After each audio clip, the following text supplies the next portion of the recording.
તમે ક્યારે ટ્રાફિકના નિયમનો ભંગ કર્યો છે ખરો? તમે કોઈ વાર BRTS નો જે રોડ હોય એમાં કોઈ દી વાહન ચલાવ્યું છે ખરું? તમે ક્યાંય ગયા હો હોટલમાં કે રેસ્ટોરન્ટમાં કે કોઈ દુકાને કંઈક કામ કરવા અથવા તો જમવા કે આઈસ્ક્રીમની દુકાને કે ગોલાની કોઈ રેકડી ઉપર ગયા હો ત્યારે તમારું વાહન નિયમ મુજબ પાર્ક કર્યું હોય છે ખરું? કે આમ ઠાઠું બહાર નીકળે ને ગમે તેમ પાર્ક કરીને તમે વયા જાઓ, એવું કર્યું છે ખરું? તમને કોઈ દી ટ્રાફિકના નિયમનો ભંગનો કોઈ મેમો મળ્યો છે ખરો? આ બધા પ્રશ્નોનો જવાબ જો તમે હા હોય તો તમે બીજા ઉપર દોષારો પણ ઠોકી ન શકો કે ટ્રાફિક બરાબર ચાલતો નથી. રાજકોટ હોય કે અમદાવાદ હોય, બધે આ સ્થિતિ છે અને આપણે સુધરવાનું નામ લેતા નથી. આજે આ વિષયે વાત કરવી છે. જે નાગરિક ધર્મ છે એ આપણે નિભાવવામાં બેદરકાર છીએ, એના વિશે આ વાત કરવી છે. છેક સુધી ખાસ કરીને સાંભળજો. આ સૌરાષ્ટ્ર યુનિવર્સિટીનો મનોવિજ્ઞાન ભવન છે અને એમના દ્વારા જુદા જુદા મુદ્દાઓ ઉપર જે આપણા જીવનને સ્પર્શે છે એના ઉપર સર્વે કરવામાં આવે છે. એ પ્રોફેસર યોગેશ જોગાસન અને ડૉક્ટર ધારા દોશીના માર્ગદર્શન તળે એમણે રાજકોટમાં 1300થી વધુ વાહન ચાલકો પર એક સર્વેક્ષણ હાથ ધર્યું. એના પ્રશ્નો શું હતા એ સમજી લ્યો. સિગ્નલ પર 30 સેકન્ડથી વધુનો વેઇટિંગ ટાઈમ હોય ત્યારે તમારી માનસિક સ્થિતિ કેવી હોય છે? 65% લોકો વારંવાર ઘડિયાળ કે સિગ્નલના ટાઈમર સામે જુએ છે. સમયસર ન પહોંચવાના ડરથી 224 લોકોના હૃદયના ધબકારા વધી જાય છે. બીજો પ્રશ્ન, સિગ્નલ પર તમારી પાછળનું વાહન ગ્રીન લાઇટ થતાં જ પહેલા જ સતત હોર્ન વગાડે ત્યારે તમને શું લાગે છે? તો 746 વાહન ચાલકોએ એમ કીધું કે ગુસ્સો આવે છે અને ઘણીવાર તો પાછળના ચાલક સાથે દલીલમાં ઉતરી પડે છે. ત્રીજો એક પ્રશ્ન કે ટ્રાફિક જામ અથવા કોઈની ખોટી ઓવરટેક કરવાની આદતના કારણે ક્યારેય રસ્તા પર ઝઘડો કર્યો છે, અપશબ્દો બોલ્યા છે? 546 પુરુષ વાહન ચાલકોએ સ્વીકાર્યું કે તેઓ ગુસ્સામાં બૂમ પાડે છે, એની ઉપર ઝઘડામાં એની સાથે અપશબ્દ પણ ક્યારેક બોલે છે. અને 40% સ્ત્રી વાહન ચાલકોએ જણાવ્યું કે આવી સ્થિતિમાં તેઓ ઝઘડવાને બદલે ભારે માનસિક તાણ, ડર અને ચિંતાનો અનુભવ કરે છે. એક એવો પ્રશ્ન પૂછ્યો કે લાંબા ટ્રાફિકમાંથી પસાર થઈને જ્યારે તમે ઘરે કે ઓફિસે પહોંચો ત્યારે તમારા કાર્ય અને સ્વભાવ પર શું અસર થાય છે? તો 80% લોકોએ કહ્યું કે ગંતવ્ય સ્થાને પહોંચ્યા પછી આગામી થોડીક અડધો પોણો કલાક તેઓ આ માનસિક થાક અનુભવે છે ને નાના નાના કામમાં ચીડાઈ જાય છે.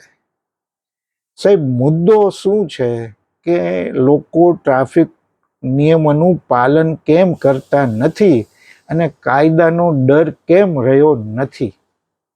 તમે ઘણીવાર જોયું હશે કે સિગ્નલ બંધ થઈ ગયા પછી પણ કેટલાક વાહન ચાલકો 1, 2 ને 3 નિયમોની કરી અને નીકળે છે પોતાને રસ્તે જવા માટે, અને એમાંથી ક્યારેક કેટલીક સમસ્યાઓ ઊભી થાય છે.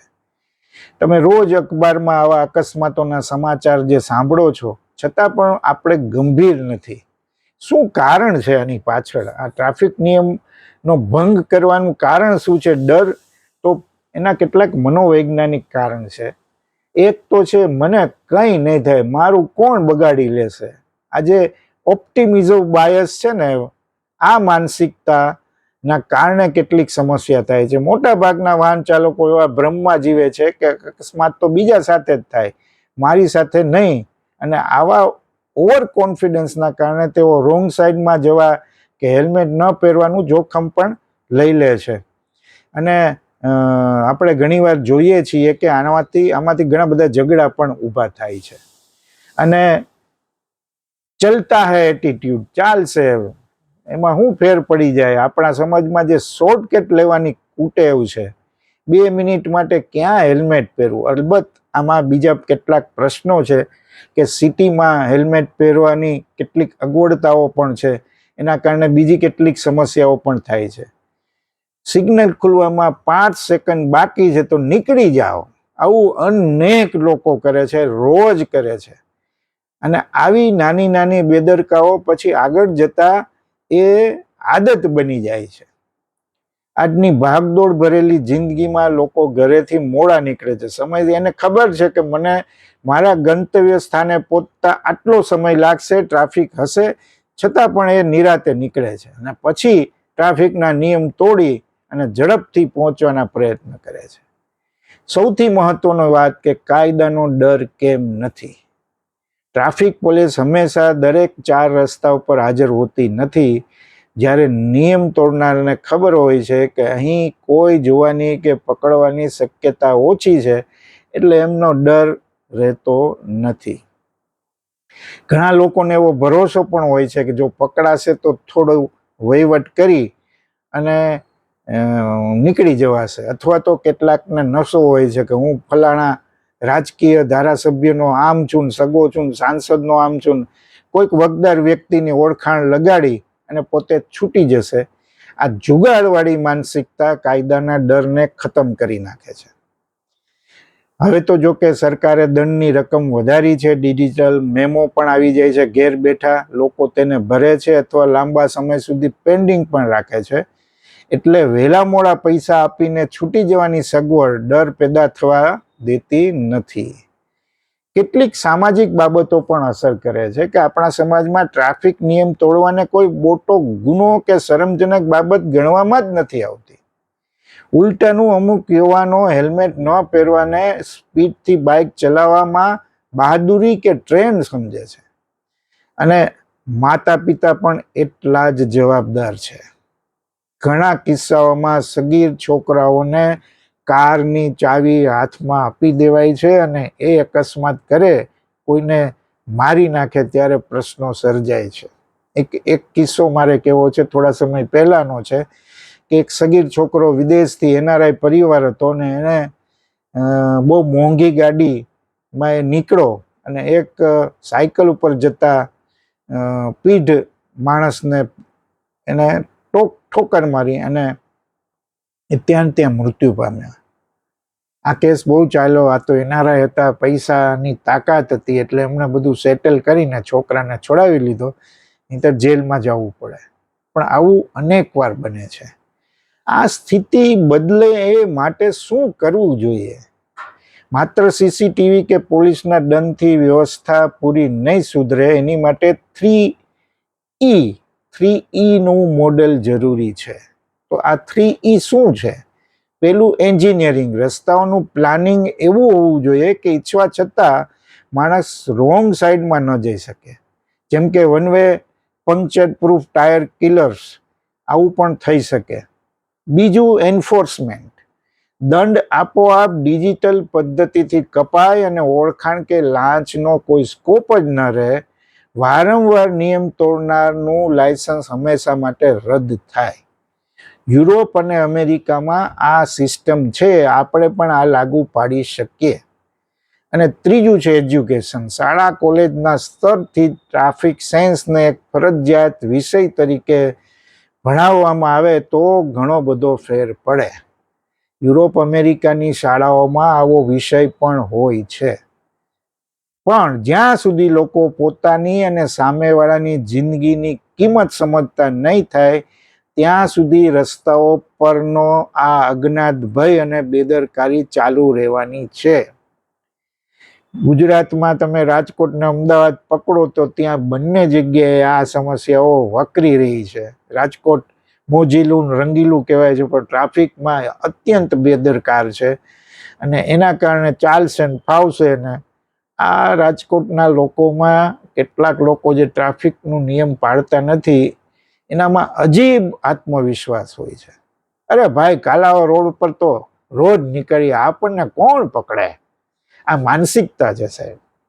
રાજકોટમાં ખાસ કરીને 150 foot ring road, Yagnik road, university road, થોડું અંતર કાપવા માટે આખું વાહન રોંગ સાઈડમાં નાખી દેવાનો ટ્રેન્ડ બહુ મોટો છે.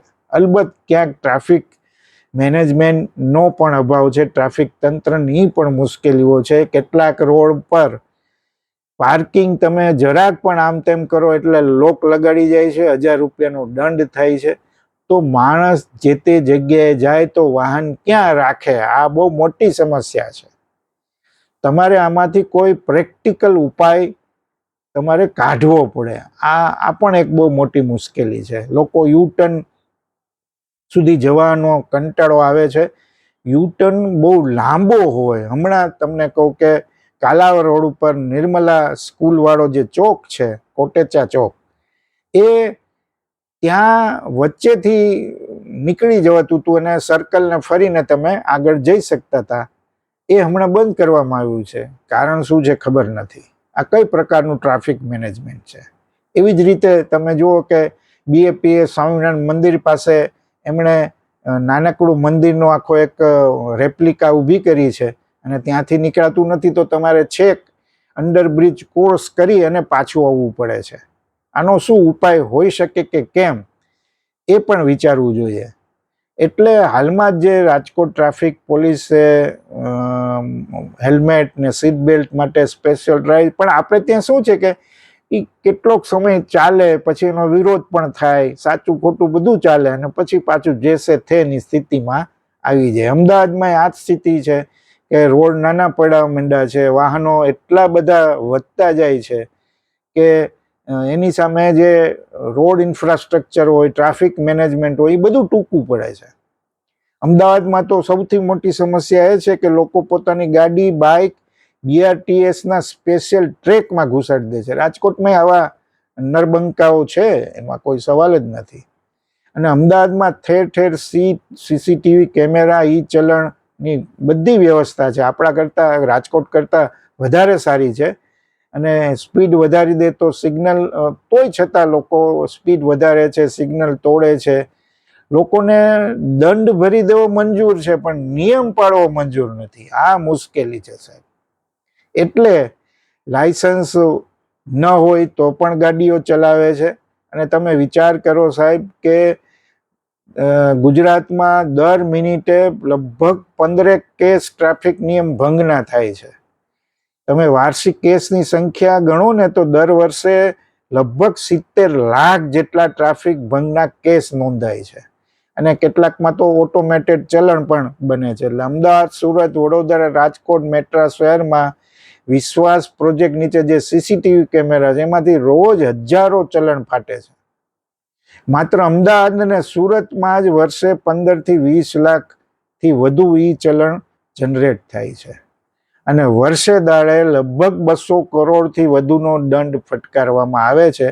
જોકે વસૂલાત ધીમી છે અને વસૂલાતનો આંકડો છે ને 30-40% જેટલો જ છે.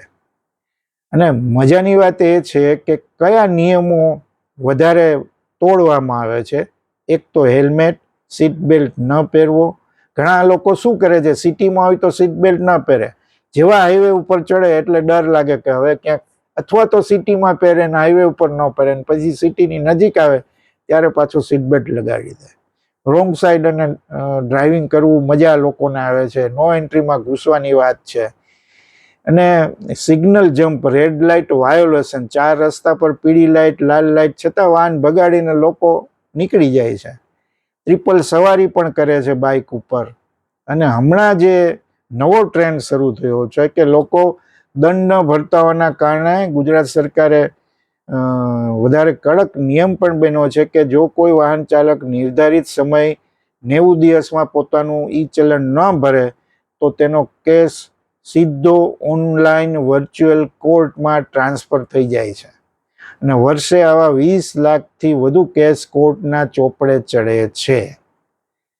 હવે ટ્રાફિક વિભાગ દ્વારા વાહન સોફ્ટવેર અને સારથીને પણ લિંક કરી દેવાયું છે. એટલે જો તમારા નામે જૂનો ટ્રાફિક નો ભંગનો કેસ પેન્ડિંગ હશે તો તમારી ગાડી વેચી શકશો નહીં, લાયસન્સ રિન્યુ થઈ શકશે નહીં. આ સારી વાત છે કે લોકો એનાથી જાગે.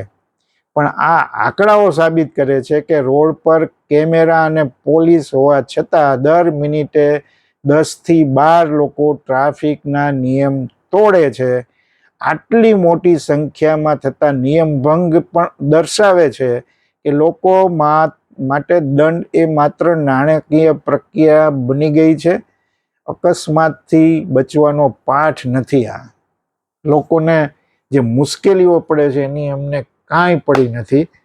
આ જરૂરી છે કે તમે તમારા શહેરના નગરના ટ્રાફિક નિયમો હોય એનું બરાબર પાલન કરો. આ બહુ જરૂરી છે. આ નથી થતું એના કારણે ટ્રાફિકની અવ્યવસ્થાઓ ઊભી થાય છે. સાથોસાથ ટ્રાફિક મેનેજમેન્ટ પણ સારી રીતે થવું જોઈએ, એ પણ એટલું જરૂરી છે. આભાર.